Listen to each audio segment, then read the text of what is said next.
Para muchas personas, el famoso tablero con el cual se puede conectar con los espíritus de los muertos simboliza una puerta a lo desconocido, un acceso directo de comunicación con toda clase de presencias sobrenaturales, muchas de ellas verdaderamente demoníacas.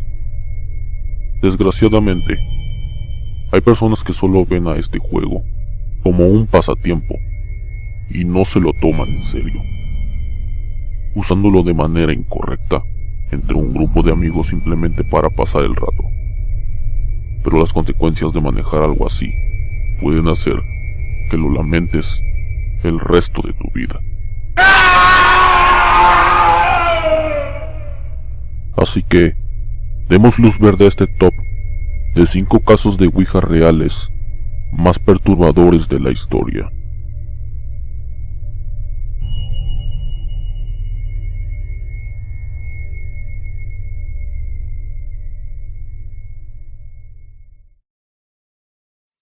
Este caso es uno de los más morbosos y aterradores ligados a un tablero de Ouija. El caso es el siguiente. Jennifer Lynn Sprickman era una chica de 14 años que vivía en Illinois. Pero en el mes de diciembre del año 1972 se le ocurrió jugar a la Ouija con su mejor amiga. Para ellas era algo nuevo y emocionante. Reunidas, una noche, la amiga de Jennifer decidió hacer una pregunta muy fuerte. ¿A qué edad se va a morir Jennifer? El tablero respondió que en 1976 que moriría a la edad de 18 años y que sería asesinada de manera horrible, pero solo lo interpretaron como una anécdota, y según el testimonio de la amiga, aseguró que Jennifer empezó a temblar mucho durante el juego. Debido a esto, debieron terminar la sesión. Años después, cuando Jennifer y su amiga habían olvidado el accidente, Jennifer estaba realizando los preparativos para su próxima fiesta de cumpleaños. Era octubre de 1976 y cumpliría sus 18 años. Su madre cuenta que ella sí recordaba lo sucedido a su hija con la Ouija, y recordaba lo que contó acerca de su muerte. Estaba algo inquieta, pero me decía que era una tontería, que no podría ser cierto. Una tarde, Jennifer salió de casa para reunirse con otros amigos en una cafetería, pero no volvió. Tampoco había llegado a la reunión con sus amigos. En efecto, la respuesta de la Ouija se había cumplido el 3 de octubre de 1976. Jennifer Lynn Sprickman murió estrangulada siendo abandonada a la orilla de la carretera. El delincuente aún es un misterio, y la amiga de Jennifer consultó con la Ouija, pero esta no volvió a citar su nombre, ni dio el de su asesino.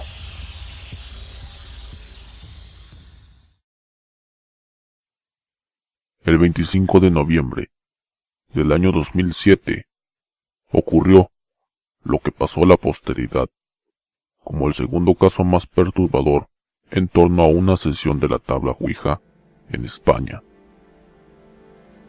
5 adolescentes planificaron jugar a la Ouija y se prepararon muy bien para ello.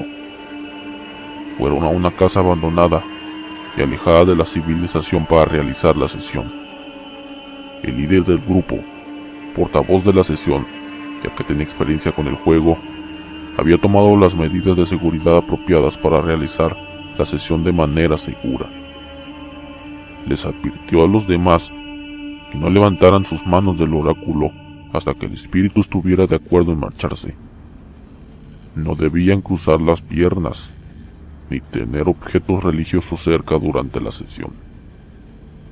Realizaron una invocación poderosa, y nada más empezar la sesión, el portavoz preguntó lo siguiente: si la presencia de alguno de nosotros te molesta, dinos quién es y se marchará. El oráculo indicó el nombre de 3 de los presentes, que bajo órdenes del portavoz se marcharon, quedando solo 2 en el juego. Nada más salir los 3 jóvenes, la casa se vino abajo, aplastando violentamente a los 2 muchachos que permanecían dentro con el tablero.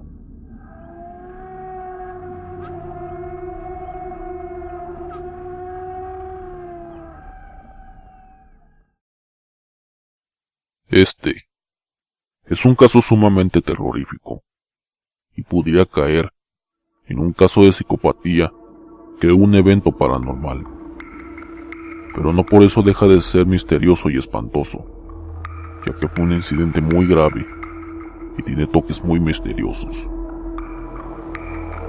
Sucedió en Inglaterra y David tenía 20 años. Su amigo y cómplice tenía 17 y ambos jugaban al tablero Ouija frecuentemente. Mucho peor, ellos constantemente invocaban a un ser al que ellos le llamaban el Amo. Un día, David se comunicó con el tablero y el Amo en aquel día le dejó una tarea horrorosa, y fue cuando salió a la calle con una encomienda: salir y atraer a 2 vecinos, Michael y Stevie, ambos de 15 años. David los invitó con la excusa a su casa para ver videos, y los 2 jóvenes, al entrar a la habitación de David, se disgustaron por el desorden y sucio de esta, y peor aún, había símbolos satánicos apilados por todas partes. La cama, el escritorio, las sillas habían sido apartados para dejar lugar al centro de la habitación, para improvisar un altar. Y ellos temen y saben que hay algo mal. David empieza a jugar con la Ouija. El Amo da la orden. Según Stevie, estas fueron las palabras del amigo de David: tú no vas a ninguna parte hasta que se haya cumplido la voluntad de mi amo. David entonces se lanza salvajemente sobre Michael, lo arroja a su cama, lo toma del cuello y lo apuñala 11 veces en el pecho. El cómplice de David le dice que se detenga. Es entonces cuando Stevie puede escapar, y mientras tanto, David y su amigo envuelven el cadáver en una manta y lo abandonan en un callejón. Como era de esperarse, Stevie contó lo sucedido a sus padres, y lo demás es historia. Al ser atrapado e interrogado, David declaró que escuchó al Amo diciéndole que asesinara al joven. Ahora David McCallum está en la cárcel cumpliendo cadena perpetua.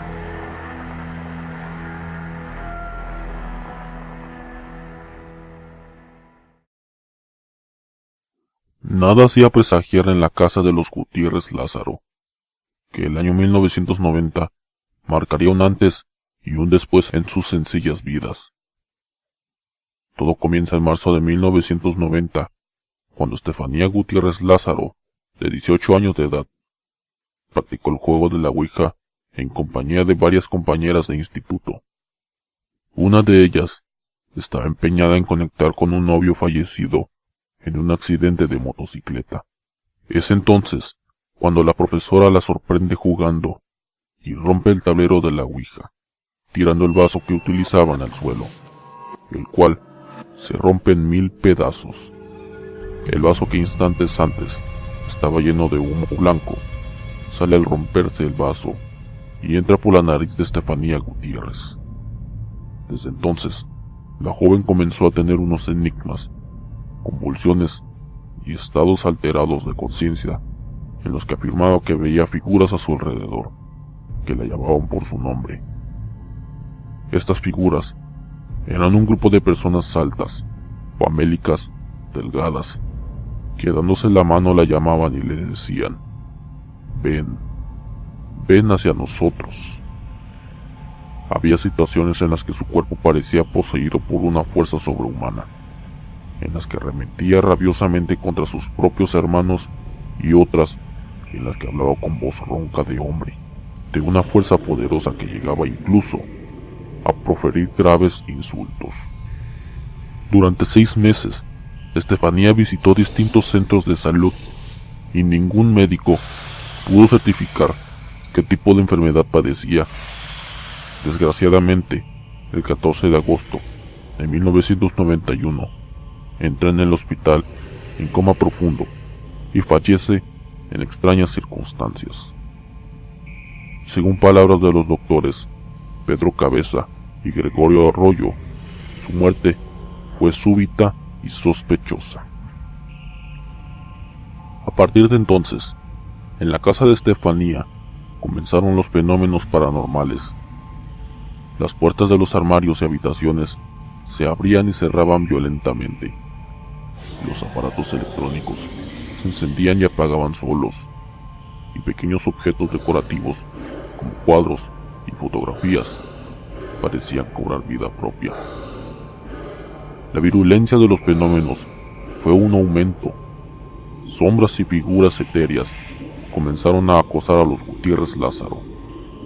Una noche, estando Concepción Lázaro acostada en la cama, sintió que había algo que le estaba presionando y le tocaba aquellas zonas del cuerpo que tenía fuera de las sábanas, como eran los pies y las manos. Al principio, le parece sentir la mano de su hija Estefanía, pero sin embargo, de inmediato siente inquietud. No hay confort, ni recuerdo amable. La situación se volvió tan desesperada que incluso instalaron alarmas de movimiento en diferentes estancias de la casa. Una de ellas la pusieron en el pasillo, y una noche sonó la alarma. La familia salió corriendo al pasillo, pero allí no había nada ni nadie. En una de las habitaciones, en donde dormían 2 de las hermanas de Estefanía, en una litera pegada a la pared, escuchan un sonido peculiar que las despierta, y describen la visión de una figura o sombra negra que reptando por el suelo poco a poco va entrando en la habitación. La agresividad del fenómeno llegó a tal punto que una de las fotografías de Estefanía ardió sin motivo, quedando intacto el marco y el cristal que la sujetaban. La fotografía la tenía la madre de Estefanía encima de un cubre radiador de mármol. Cuando ésta se apercibe de que falta la foto de su hija, mira hacia el suelo y allí encuentra esta boca abajo. Al cogerla y darle la vuelta, observa con estupor cómo la fotografía de su hija parece medio quemada, y sin embargo, el marco y el cristal de la misma están intactos. Esta es la fotografía real de cómo quedó la foto quemada.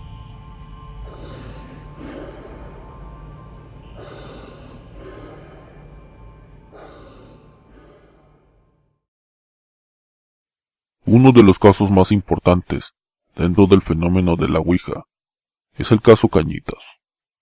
Este suceso deja claro que la práctica de sesiones de Ouija más allá de la investigación y sin el respeto debido puede traer consecuencias muy negativas. Todo ocurrió en el mes de mayo de 1982, en México DF, cuando un grupo de amigos deciden practicar la Ouija.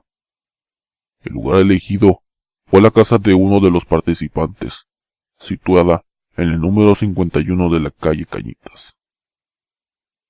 Los participantes eran un grupo de 6 jóvenes, de unos 14 años de edad.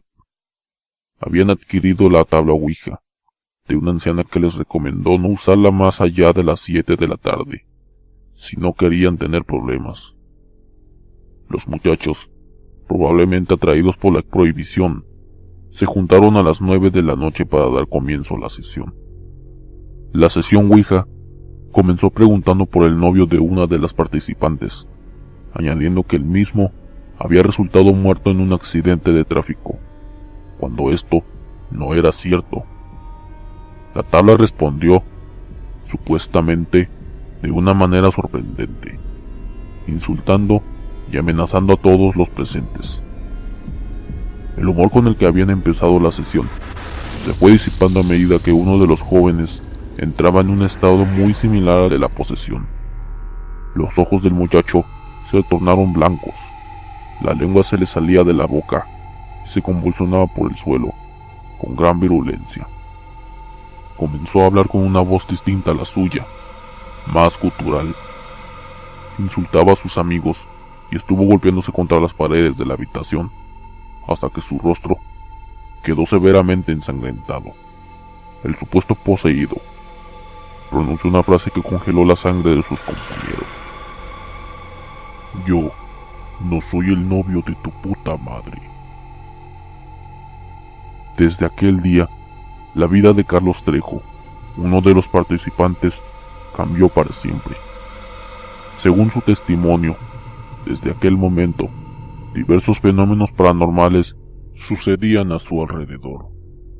Desde figuras enlutadas que aparecían frente a sus ojos, hasta fenómenos poltergeist que quedaron grabados a fuego en su mente. Muchas personas relacionadas con el caso Cañitas perdieron la vida, entre ellas la mujer de Carlos Trejo, Parama Sinri, participante de la sesión que se desarrolló aquella fatídica noche de 1982. El padre Tomás, situado en una parroquia en el corazón de México DF, recibió una angustiosa llamada. Era un joven que le suplicaba que por favor se desplazara hasta un caserón situado en la calle de Cañitas 51, en el barrio de Popotla. Allí, según Carlos Trejo, algo maligno había tomado el lugar. Según le confesó al párroco, todo había empezado con el simple juego de la ouija. Y a partir de ahí, un sinfín de apariciones, de angustia, de locura, de posesiones. El párroco Tomás dio un consejo: poner una Biblia abierta en la entrada de la casa. Al día siguiente, esa Biblia, según los habitantes de Cañitas, comenzó a llorar sangre. Justo en el momento en el que el padre Tomás, lejos de ahí, en la sacristía, caía, tropezaba y se deslocaba. Así comenzaba la negra lista del caso Cañitas. Era la primera víctima. Carlos Trejo nos cuenta su historia. Es uno de los pocos supervivientes de esa ouija. Aquella ouija desató una serie de acontecimientos digna de una película de terror, pero por desgracia eran absolutamente reales. Según el testimonio de Carlos Trejo, el mes siguiente de hacer la ouija, vivieron movimientos de objetos, bajas de temperatura, posesiones de gente que conocían y les hablaban con otra voz que no era la suya, camas que saltaban. Todo ocurrió una noche de mayo de 1982. Norma, la hermana de Carlos Trejo, quería contactar con un exnovio que había muerto en un brutal accidente. Lo que a un principio era una broma entre estudiantes, desembocó en una serie de acontecimientos inexplicables que parecían estar ligados a la propia casa. La tabla parecía adquirir vida propia. Las palabras se unían para formar insultos y maldiciones terribles. La última frase dictada por el tablero fue: siempre estoy contigo, y ahora me encuentro dentro de Manuel. Ese muchacho Manuel se empezó a contorsionarse, fraccionando el cuerpo con posturas imposibles. Nadie podía reducirlo. De pronto, una frase que no era de los presentes que decía: nunca podrán parar lo que ustedes desataron. Desde ese instante, las apariciones de algo desconocido, oscuro y extraño, se empezaron a repetir en diferentes puntos de la casa, de la calle Cañitas. Para aquellos asustados muchachos, se trataba de un espíritu, algo que se apoderaba de Manuel, llevándolo casi a la locura. Como último clavo al que aferrarse, decidieron hacer un exorcismo en la casa. El remedio resultó traumático. Las ventanas se reventaban y la Biblia empezaba a llorar sangre. Pasaban los días, la angustia se hacía incontrolable. Una noche, mientras todos dormían, Norma se levantó al baño y despertó a todos con un grito aterrador. Cerca de la puerta había una sombra. Tenía las uñas afiladas e intentó alcanzar a Norma. Cuando llegó hasta un crucifijo colgado de la pared, se esfumó rápidamente dejando una niebla en la habitación. No fue la única vez que este ser visitó Cañitas. Las apariciones se repitieron y quedaron reflejadas en los cuerpos en los que allí vivían. Dejó en más de una ocasión la marca de sus garras, como si hubiera rasgado las espaldas de los de allí presentes. Aterrados por lo que estaban viviendo, Carlos Trejo y su familia pidieron planos del lugar. En la historia más remota del edificio iban a encontrar una gran sorpresa. Pensaron que las apariciones se trataba de un monje, porque debajo de esa casa se encontraba el antiguo cementerio de los monjes de Tacuma, que pertenecían a la época de la Santa Inquisición, torturando, matando. Cuando se mueren en situaciones dramáticas y son sepultados en esa zona, desatan maldad y agresividad. Las muertes. La primera, el padre Tomás, al día siguiente de ir a la casa, tuvo un accidente de coche.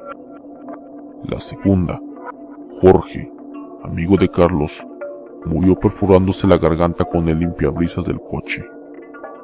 La tercera, Emanuel, también murió en un accidente de coche. La cuarta, Fernando, otro participante en la Ouija, murió por la bala perdida de un bar. La quinta, Sofía, mujer de Carlos, que muere por tumor cerebral a los 28 años. La sexta, cuando volvió Carlos Trejo con un amigo a la casa, el amigo de Carlos Trejo murió. Así, hasta 14, en los que entran investigadores del caso. Si el video te gustó, por favor dale pulgar arriba y apóyame con tu suscripción. Y sería de mucha ayuda que compartieras el contenido. Agrégame a mis redes sociales para que estemos en contacto. Si te interesa tener un excelente banner para tu canal de YouTube, por favor, suscríbete al canal de Visax y contáctalo.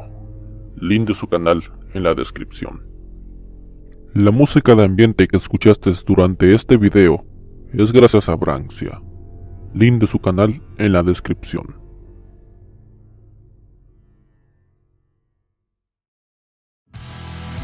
Antes de que te vayas, por favor, si estás suscrito y te interesa mi contenido, activa las notificaciones cliqueando en esta campanita y dando a aceptar.